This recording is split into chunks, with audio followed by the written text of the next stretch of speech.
What is up, everyone? So today I got to install on the Hyundai Sonata 2015, and what we're installing is the valve cover gaskets and also the high pressure fuel pump gasket, and I'll explain why.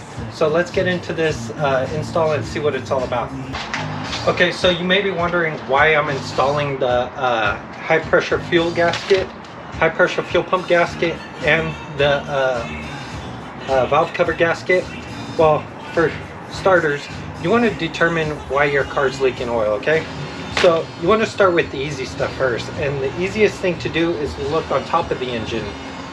Okay, and once you inspect the top of the engine, then you want to inspect the bottom of the engine if you can't find the leak up here.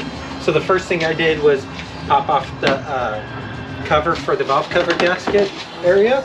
Okay, and that's what's going to hold your oil when it's pumping and stuff.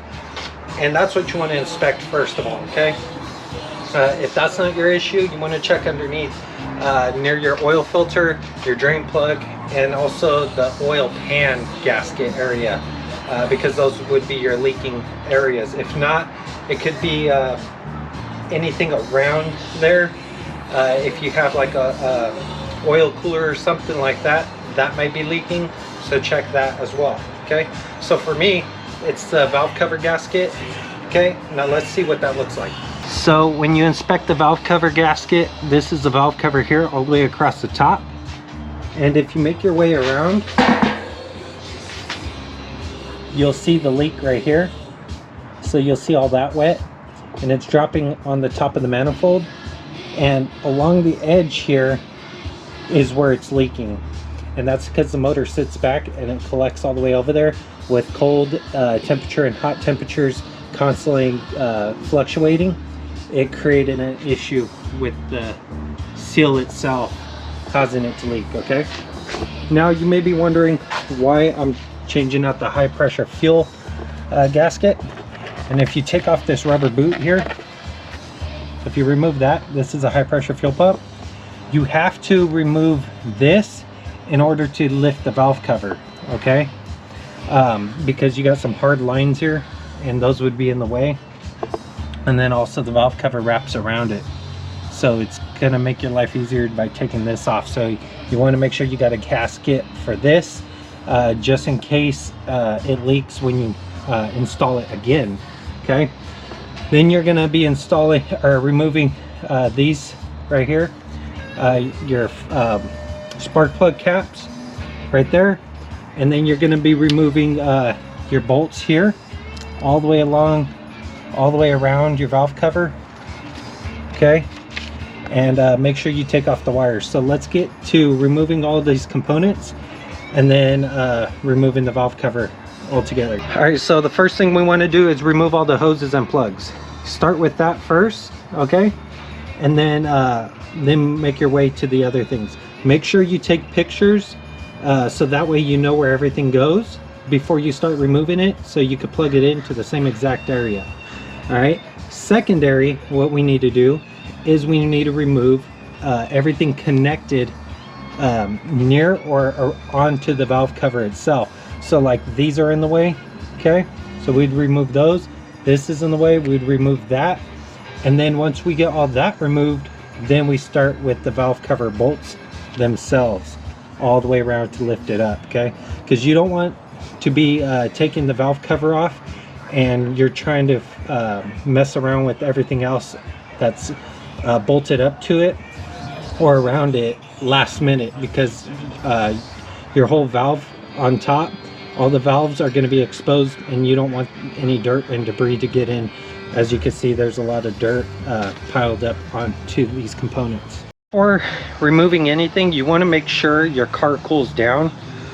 So if you've been driving it, you want to make sure it's cool. And currently, this is cool to the touch, but the high pressure fuel pump is hot still. And this car's been sitting for about an hour to an hour and a half. So keep that in mind. It's going to take a while to cool, and that was with the lid up on a cool day. So make sure when you do this, you don't drive your car. Okay, so for the part number for the high pressure fuel pump gasket, this is it right here.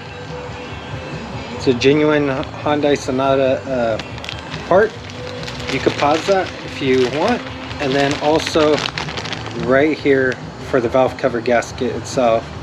So pause that to get that image as well. Okay, to remove this, you want to get a pair of water pumps, squeeze that, take it off. It should be self-explanatory. Do that for all the hoses. Be careful because this stuff's plastic and this turns, so this is threaded in there. Okay, for this area, to take off your high pressure fuel pump plug, you want to push down on this back side, push down on it, and then slide out. It's a little bit stiff, so you're going to have to use some force. Remember, don't break the tabs. For the your spark plugs here, you're going to remove this red little clip here. You're going to slide it back. As you can see, they're going to be flush. You're going to pull it back, and then it acts as a button, and you should be able to push it off. Okay, so this slides backwards, and then you're able to push down on it. If it's forward, you can't push down on this. Okay, and then you want to remove this. Okay, it looks like someone was already in this portion of it. All right, you're going to need a wrench to take this off, and then you're going to need something that's going to squeeze down and pop that open. They're like a clamshell, so we'll get to that after we finish taking everything else off. So when looking down the hole, you can see the spark plug in there. I labeled each one of these, and I labeled it up here, so that way I know 1, 2, 3, 4 and exactly where they need to go. You just pull up on them and they slide out. Okay, you don't need to know the position that they're in because they have to screw in with those bolts. All right, and then as you can see, I took off all the plugs. You're just pulling these straight out. All right, and then you're gonna have to take off this plug if you want to get this out of the way, and then also unbolt this here to get this whole chassis, that bolt there, and then this bolt up here to get rid of this whole thing. Okay, and then I also took away the hose that was this, that connected this to this, okay, the breather.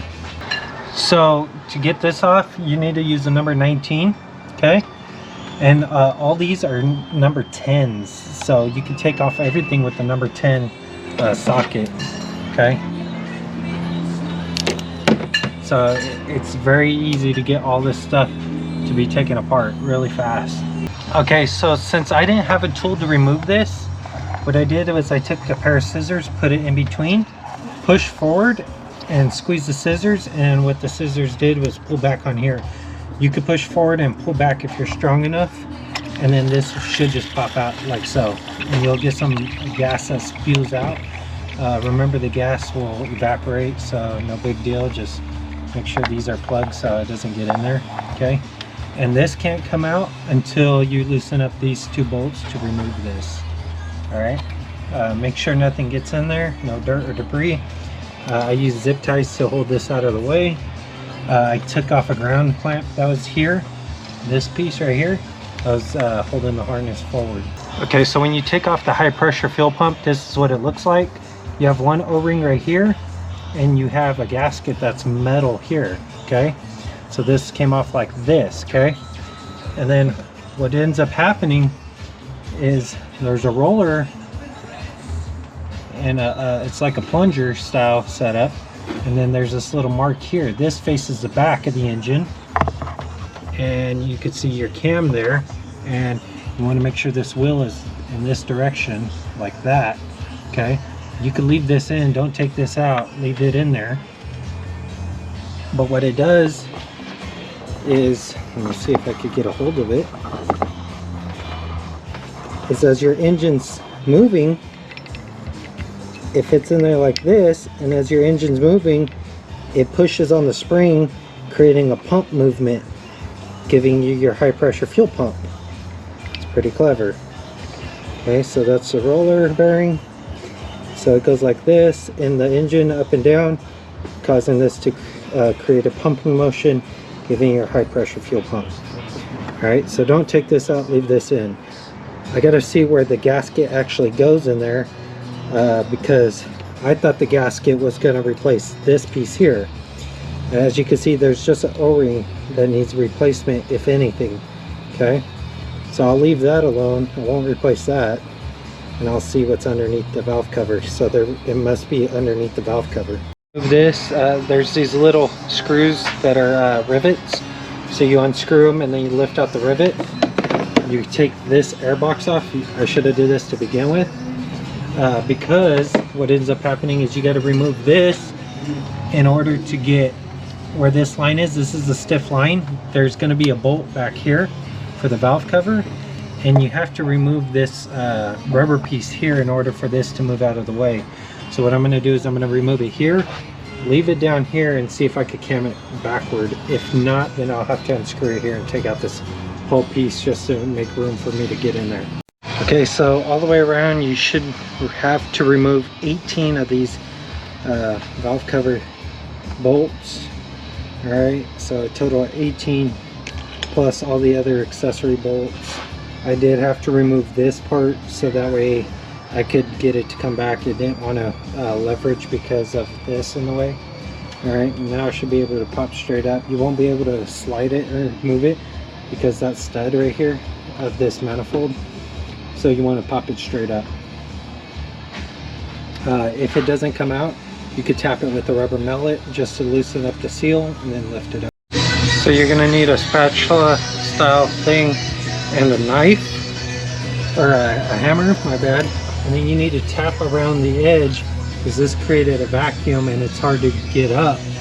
So you need to tap around and be careful because as you can see, I chipped it by hitting it with the hammer. This is plastic and brittle, like I just barely tapped it and this broke. So be prepared. If anything, if you could buy one of these, I would just buy that and be done with it. So this is what it looks like, the valve cover once it's pulled off.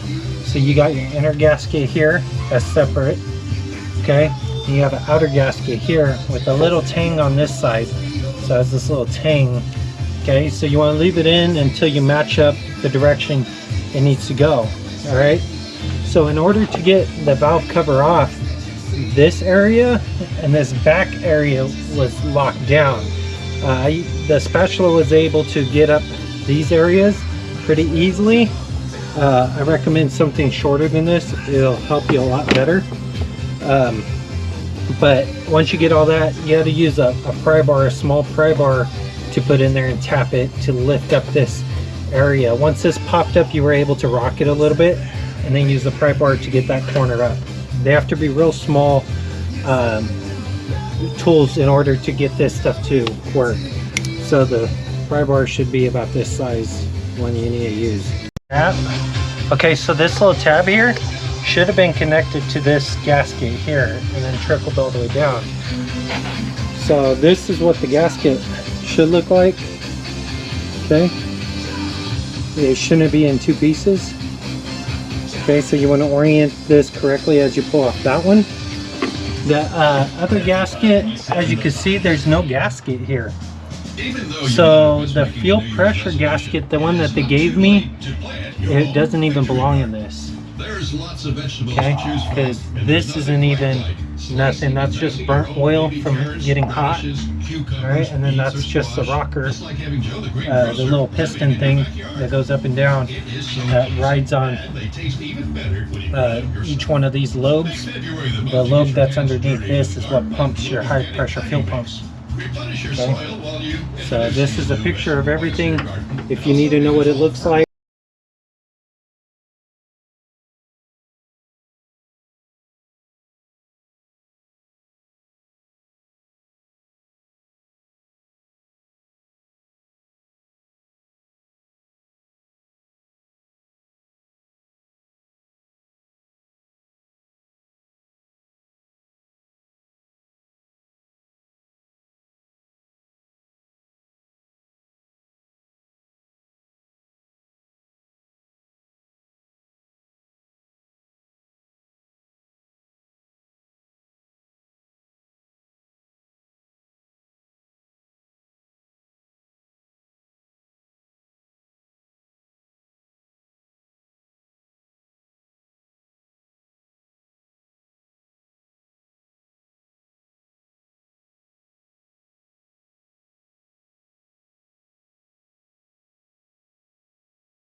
would be that area up there.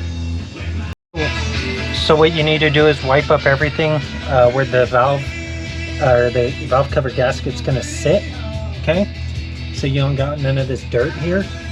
And then in the corners, right here, and right here, it looks like someone used like some homemade gasket stuff to seal the corners. So be aware when you take your car to the shop, you may get crap like this where they just, you know, temporary fix it things so you could come back and they charge you the same price, or they don't have the knowledge to take stuff like this apart, or they don't want to go through the hassle to take this apart, so they use like Permatex style gasket maker to just fill in the corners wherever it's leaking.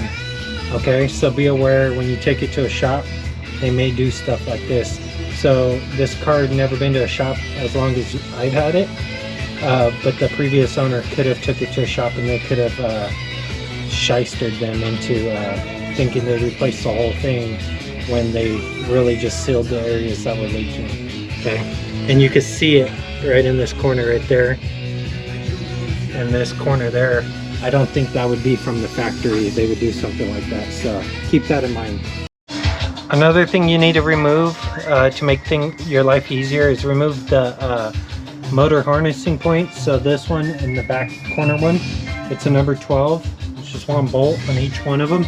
And just so you can cam this out of the way or just remove it, it's easy enough. Okay, just use a wrench. I like the ratcheting ones because it makes your life easier. So do that to remove that. So I can't find the exact torque specs on this. An Elantra requires 72 to 84 inch-pounds, which is 6 to 7 foot-pounds of torque, and there's no sequence that you got to go in.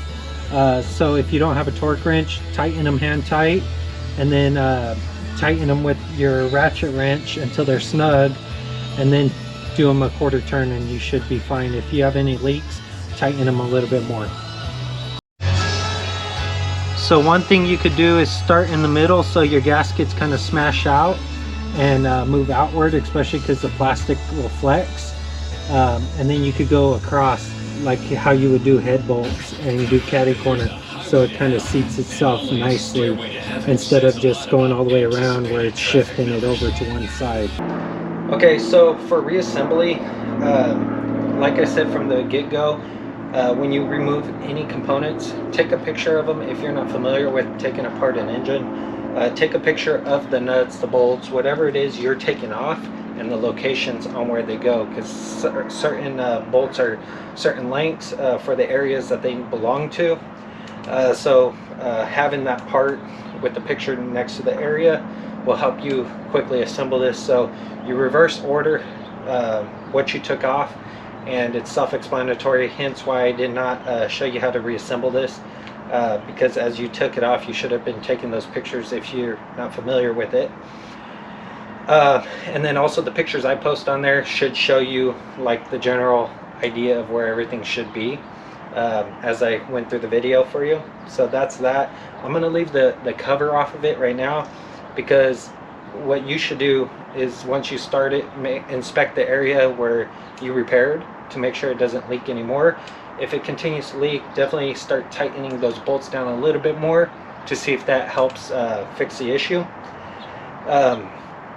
And then once you got all that done, you can reassemble the cover itself. But I'm going to leave this off. I'm going to leave a few of these components off because I need to replace the oil. And then I'm going to start it and then inspect it that way, because I don't want the oil hot when I'm inspecting it. And when I'm changing the oil, you don't want it really hot. Okay, so that's going to complete today's video. If you want to see how to install the oil for this, or a car that's similar to this, consider checking out my other videos on oil installation for the Nissan 370Z, this car, or the Chevy truck. Everything is kind of categorized similar to those vehicles, so it should be self-explanatory. The only difference would be your oil weight and your filter itself, but for the concept, everything is pretty much the same thing, so that should get you in the ballpark.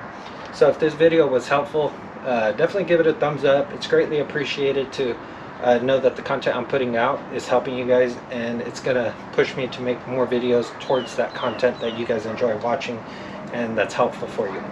If you haven't already, consider subscribing, and until next time, I'll see y'all in the next one. Thanks for watching.